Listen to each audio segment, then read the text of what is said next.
আর তো হাতে যদি যদি কিছু অল্প কিছু হালকা কিছু টাকা থাকে তাহলে আপনি হয়ে যেতে পারেন এই গাড়িটার মালিক। এটা হচ্ছে এসিআই ব্র্যান্ডের অরিজিনাল, যেটা ওটা এসিআই ব্র্যান্ডের ইঞ্জিন ব্যবহার করা হয়েছে, গিয়ার বক্স এসিআই কোম্পানির। আর এখানে চাকাগুলো দেখুন একেবারে ফ্রেশ কন্ডিশনের চাকাগুলো। আর এখানে আপনার হালকা টুকটাক সার্ভিসিং করতে হবে রেডিওয়াটারের। দেখুন রেডিওয়াটার স্টিকারটা দেখুন, এটা কসারের রেডিওয়াটার, এখানে রেডিওয়াটারের নাম লেখা আছে।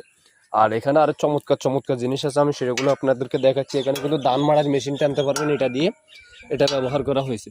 আর এখানে পিছনের টায়ারটা হালকা একটু চেঞ্জ করতে হবে, এটা দিয়ে চলবে কিন্তু গাড়ি ঘুরেতে একটু কষ্ট হবে আর কি। আর এখানে পালগুলো অ্যাকুরেট আছে, অরিজিনাল, দেখছেন অ্যাকুরেট অরিজিনাল আছে। তো আর এখানে যে ক্লাসের তারগুলো আছে এগুলো হালকা একটু জোয়া তালে দেওয়া হয়েছে। আর এখানে আবার এটা নতুন আছে, এটা চেঞ্জ করা লাগবে না, গিয়ারের কাজগুলো ওকে আছে।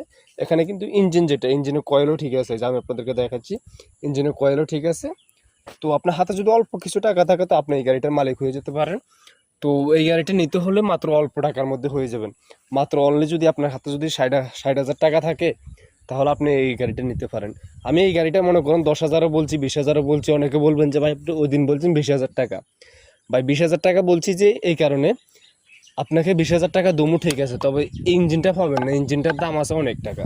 তো আপনার হাতে যদি 60,000 70,000 বুঝি না, আপনার হাতে যদি অ্যাভারেজ এক কথা হচ্ছে যে মনে করেন যদি 32,000 টাকা থাকে তাহলে অলরেডি সব কিছু পাইবেন। 60,000-এর দাম দেবো না, 50,000-এর দাম দেবো না, মাত্র 32,000 টাকার মধ্যে এই গাড়িটা নিতে পারেন। ধন্যবাদ, সবাই ভালো থাকে।